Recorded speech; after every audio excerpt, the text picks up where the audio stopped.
वो कौम पैरों के नीचे रौंद दी जाती है, उस कौम का कोई नाम लेने वाला बाकी नहीं रहता।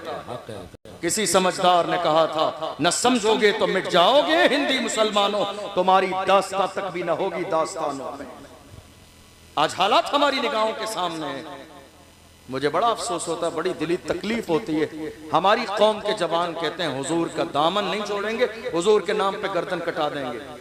जिस कौम को जर्रे के बराबर ये एहसास ना हो कि इस्लाम का तकाजा क्या है, जिस कौम के जवान को ये मालूम ना हो कि रसूलुल्लाह की मर्जी क्या है, जिस कौम के जवानों को ये अंदाजा ना हो कि कौम मुस्लिम के लिए हमारी दीनी जिम्मेदारी क्या है, वो रसूलुल्लाह के नाम पे गर्दन कटा देंगे।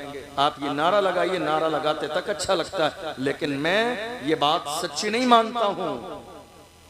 हमारी कौम के जवान कह रहे हैं गर्दन कटा देंगे हुजूर के लिए। अरे जिस कौम के जवान रसूलुल्लाह के लिए 5 वक्त गर्दन झुका न सकें, वो गर्दन कटा कैसे सकते हैं? जिस कौम के जवान 5 वक्त अल्लाह के घर में जाके रसूलुल्लाह की रजा के लिए, मेरे नबी ने क्या फरमाया, कुर्रतु ऐनी फिस्सलाह, नमाज में मेरी आंखों की ठंडक है। जिस कौम के जवान रसूलुल्लाह की ठंडक के लिए 5 वक्त गर्दन झुका न सकें, वो रसूलुल्लाह के नाम पे गर्दन कटा कैसे सकते हैं? नारा लगाना और है, जरा इसकी आवाज बढ़ाइए भाई, नारा लगाना और है और प्रैक्टिकल मैदान में आना और है। ये 2 अलग बातें हैं।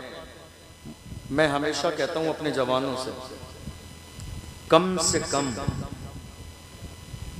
कम आप हुजूर से तो सच्चा वादा करें। आप मुझसे जो कह रहे हैं कोई बात नहीं, वादा पूरा मत कीजिए, मेरी बात सुन लीजिए तवज्जो से आप, लेकिन कम से कम रसूलुल्लाह से तो अहदे वफा करें। रसूलुल्लाह से तो जो वादा करें वो सच्चा करें। या रसूलुल्लाह हम आपके लिए गर्दन कटा देंगे, और जो रसूलुल्लाह ने कहा हम वो बात मानने के लिए तैयार नहीं हैं। कौम मुस्लिम का अलमिया ये है कि कौम मुस्लिम आज जहां बोलती है, बोलती वहां है जहां खामोश रहना चाहिए, और खामोश वहां रहती है जहां बोलना चाहिए। जहां कौम को बोलना चाहिए वहां कौम खामोश रहती है, और जहां कौम को खामोश रहना चाहिए हमारी कौम वहां बोलती नजर आती है। कहां बोलना चाहिए? बात मस्जिद की हो, कौम मुस्लिम को बोलना चाहिए। बात मदरसे की हो, कौम मुस्लिम को बोलना चाहिए। बात अजान की हो, कौम मुस्लिम को बोलना चाहिए। बात नमाज की हो, कौम मुस्लिम को बोलना चाहिए। बात फतेहपुर की उस खानका की उस जो है कब्र की हो, कौम मुस्लिम को बोलना चाहिए। बात पहलू खान की हो, कौम मुस्लिम को बोलना चाहिए। बात तबरेज अंसारी की हो, कौम मुस्लिम को बोलना चाहिए। बात सीए और एनआरसी की हो, कौम मुस्लिम को बोलना चाहिए। बात वक्फ बिल की हो, कौम मुस्लिम को बोलना चाहिए। बात नामूस रिसालत की हो, कौम मुस्लिम को बोलना चाहिए। मगर रसूलुल्लाह की शान में गुस्ताखी होती रही।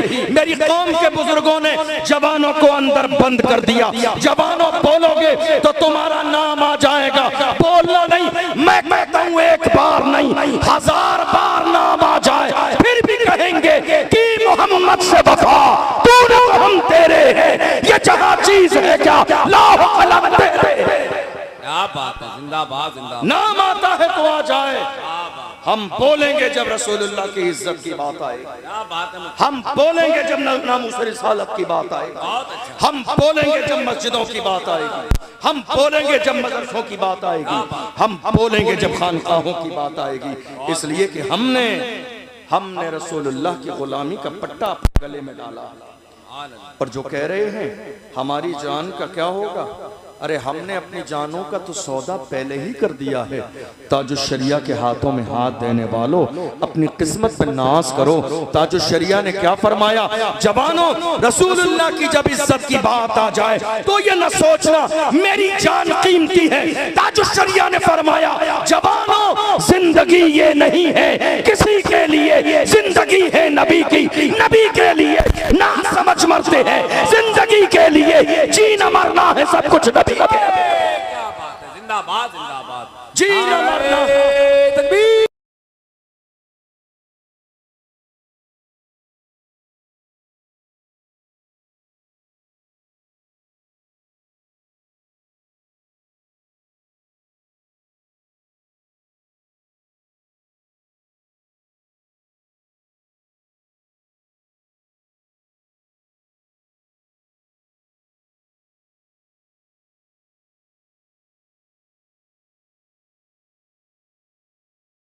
मुस्लिम किसी जमाने में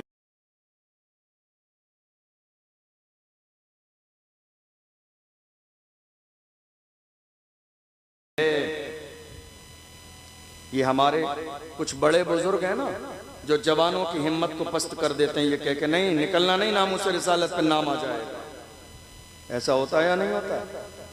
कौन कौन है जरा हाथ उठाइए, मेरी बात से एग्री। क्या ऐसा हुआ या नहीं हुआ?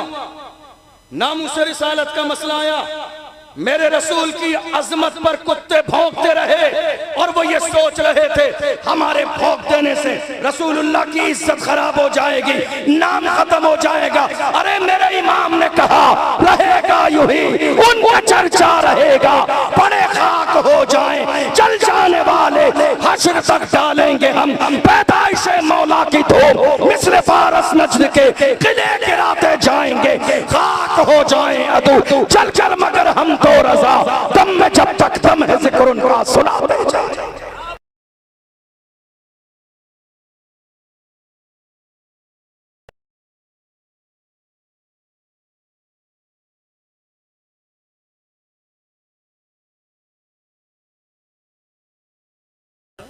इज्जत उसी की जाएगी जो मुस्तफा की इज्जत करेगा, इज्जत उसी की जाएगी जो मुस्तफा की इज्जत करेगा, सरकताज उसी को समझा जाएगा जो मुस्तफा की इज्जत करेगा। देख लो दुनिया में कितने गुस्ताख आए, कौम मुस्लिम किसी की इज्जत नहीं करती है, मगर हम सुन्नियों की जान इमाम अहमद रजा खान जिसने रसूलुल्लाह के इश्क का सबक बढ़ाया, हम पुकार के कहते हैं वादी रजा की को है, हिमालय रजा का है, जिस संत देखिए वो इलाका रजा है। इज्जत उसी की जाएगी जो रसूलुल्लाह की इज्जत करेगा, इज्जत उसी की जाएगी जो मेरे रसूल की इज्जत करेगा, और जो रसूलुल्लाह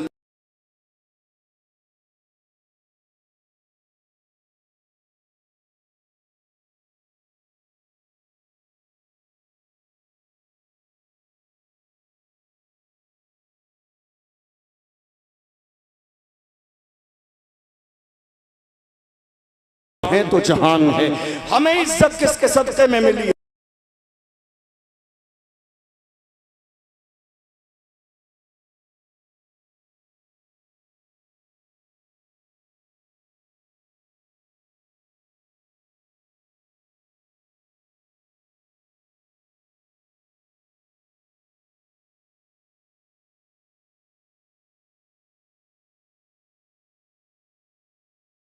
इस ठाट से मंगतों के गुजारे नहीं होते, बेदाम ही बिक जाइए बाजारे नबी में, इस शान के सौदे में खसारे नहीं होते, जब तक के मदीने से इशारे नहीं होते, रोशन कभी किस्मत के सितारे नहीं होते।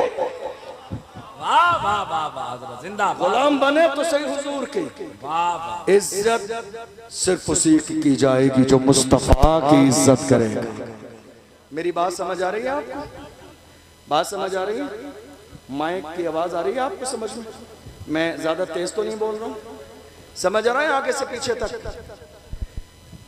बोलिए मेरे साथ, इज्जत उसी की जाएगी जो, सब बोलिए, जो हुजूर की इज्जत करेगा। आपको मालूम है आज हिंदुस्तान के हालात, मेरे बाद मुफ्ती फुरकान मंजरी साहब का खिताब सुनेंगे आप, इंशाअल्लाह वो करबला की पूरी तफसील आपके सामने पेश करेंगे। मैं चूंकि कौम के हालात पर बात करता हूं, आज कौन है हमारे लिए बोलने वाला?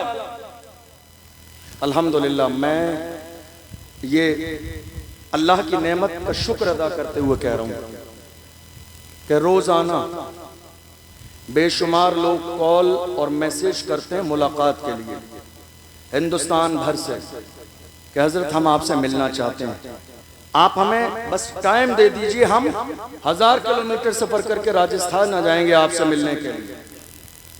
लेकिन मैं आपको बताऊं बिला मुबालगा, मैं जिस इंसान से मिलना चाहता था वो हमारे मारूफ भाई,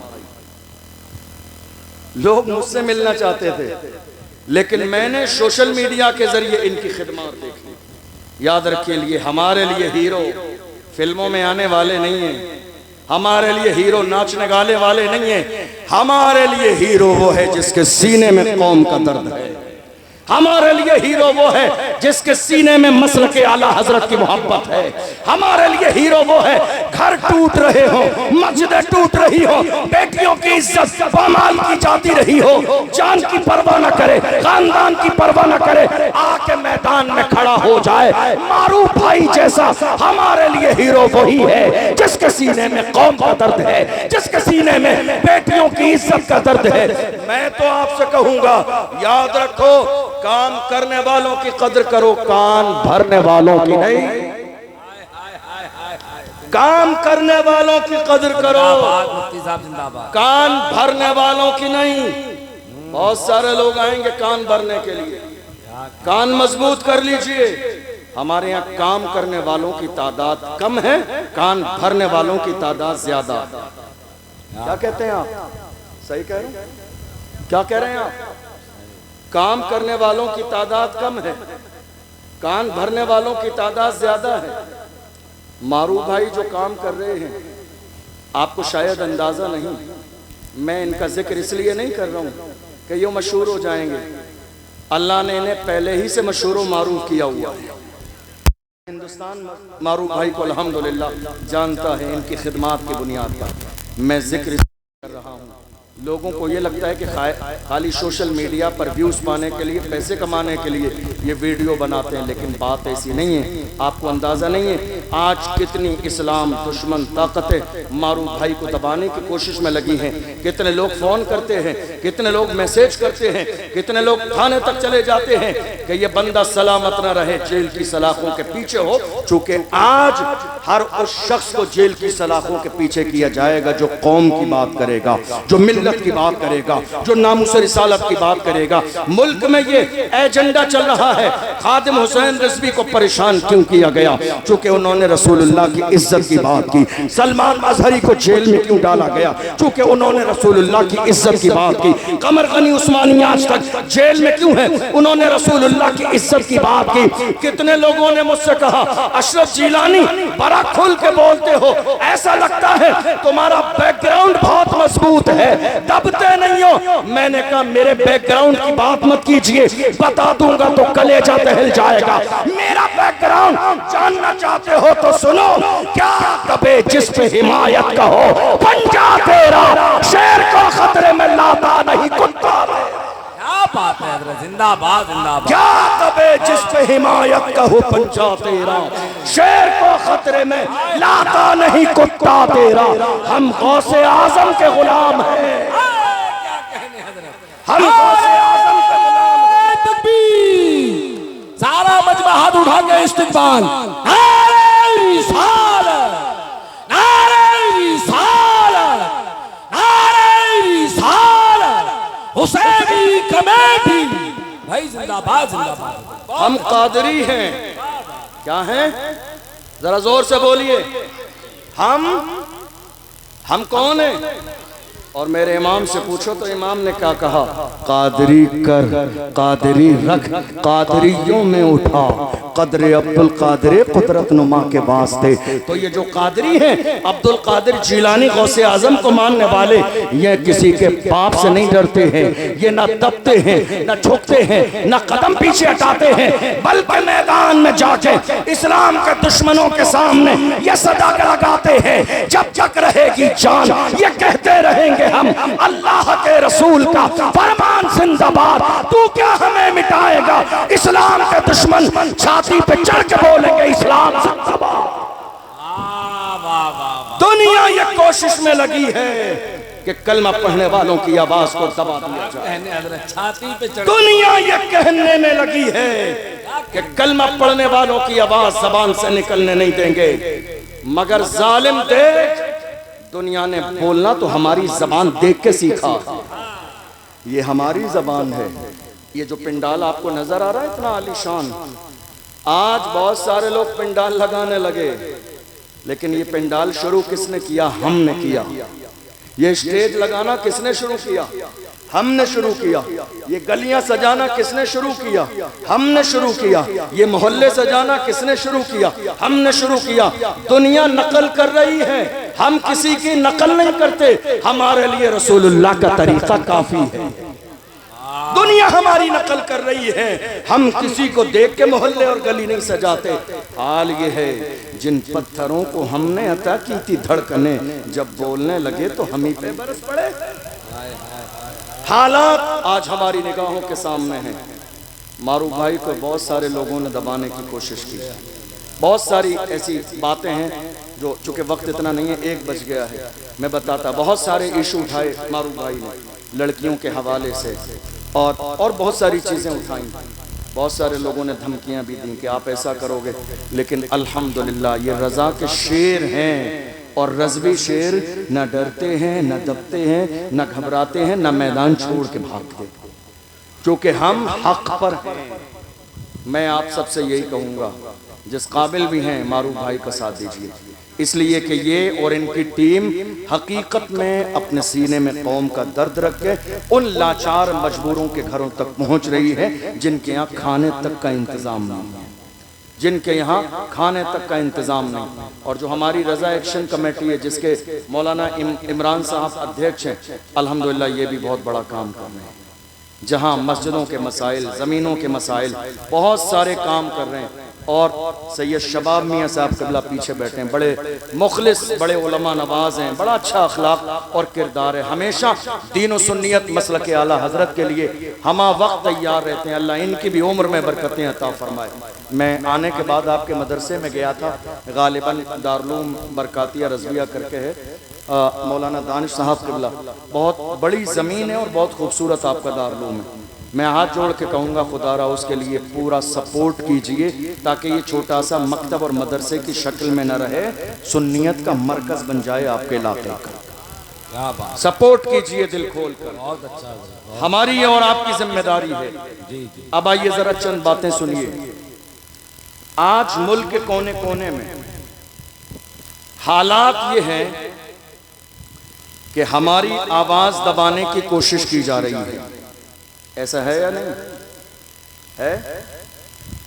मुल्क के कोने कोने में देख लीजिए, सबसे ज्यादा कमजोर आज की तारीख में अगर कोई है तो मुसलमान, सबसे ज्यादा परेशान अगर कोई है तो मुसलमान, जिनके साथ मॉब लिंचिंग हो रही है। कौन है वो? मुसलमान। जिनकी इबादत गाहों पर बिल्डोजर चलाए जा रहे हैं, कौन है वो? मुसलमान। जिनके मदरसों में ताले लगाए जा रहे हैं, कौन है वो? मुसलमान। जिनके मोहल्ले वीरान किए जा रहे हैं, कौन है वो? मुसलमान। और कौम मुस्लिम क्या कर रही है? बड़ी माजरत के साथ ये सारे जो हालात आज हमारे खराब हैं, आप जानते हो किस वजह से? ये बहुत दिन पहले नहीं थे, जब से हमारी कौम में दलाल पैदा हो गए हैं, जब से हमारी कौम में, हमारे मोहल्लों में दाढ़ी और टोपी रखने के बाद भी कौम के दलाल और कौम की मुखबरी करने वाले पैदा हो गए हैं, तब से हमारी कौम के हालात दिन ब दिन बदतर होते चले जा रहे हैं। जब से हमारी कौम में दलाल पैदा हो गए। और चाहिए क्या इन दलालों को? क्या चाहिए? एक कप चाय, जाके कोई कंधे पे हाथ रख दे, खुश हो जाते हैं। नहीं साहब, हमारा दूर तक ताल्लुक है। अरे लानत हो ऐसे ताल्लुक पर। हमारा ताल्लुक मदीने वाले मुस्तफ़ा से है, हमारा ताल्लुक गौसे आज़म से है, हमारा ताल्लुक गरीब नवाज से है, हमारा ताल्लुक इमाम अहमद रज़ा से है। हमें दलाली करने के लिए दुनियादारों का ताल्लुक नहीं चाहिए। जो कौम की दलाली कर रहे हैं वो ये सोच रहे हैं जब मारा जाएगा, परेशानी का वक्त आएगा, तो मेरे लिए रेड कलर का कारपेट बिछाया जाएगा। मगर डॉक्टर राहत इंदौरी ने एक जमाने कहा था, लगेगी आग तो आएंगे घर कई सदमे। यहाँ पे सिर्फ हमारा मकान थोड़ी है, जो आज साहिबे मसनद है कल नहीं होंगे किराएदार हैं। साथी मकान थोड़ी है, सभी का खून है शामिल यहाँ की मिट्टी में, किसी के बाप का हिंदुस्तान थोड़ी है। सभी का खून है शामिल यहाँ की मिट्टी में, किसी के बाप का हिंदुस्तान थोड़ी है। ये तेवर आज कौम मुस्लिम के होने चाहिए, ये लेवल आज कौम मुस्लिम का होना चाहिए। और डरिए मत, आज सबसे ज्यादा हिंदुस्तान में क्या हुआ, पूरे मुल्क में आज सबसे ज्यादा क्या हुआ जानते हैं आप? हमारी कौम के सीनों में खौफ पैदा कर दिया गया। ऐसा हुआ या नहीं हुआ है? कितना खौफ है मालूम है आपको? मैदान में बोलना तो बड़ी बात है, लोग डर और खौफ के मारे अपने घर में भी बात करने के लिए राजी नहीं। इतना खौफ पैदा कर दिया गया। अब दो ही बातें हैं। पहली बात कि या तो आपको अल्लाह की जात पर यकीन और भरोसा नहीं, और अगर है तो सुनिए, अल्लाह का कुरान कहता है इज़ा जाअ अजलुहुम ला यस्तअखिरून साअतन वला यस्तक़दिमून। अल्लाह ने मौत का वक्त मुकर्रर कर दिया है, न एक लम्हा पहले आएगी न एक लम्हा बाद में आएगी। जो वक्त अल्लाह ने मुकर्रर किया है मौत उसी वक्त आएगी। इसीलिए मैं अपनी कौम के जवानों से कहता हूँ, जिंदा रहना है तो फिर मौत से डरना कैसा? जंग लाजिम हो तो लश्कर नहीं देखे जा।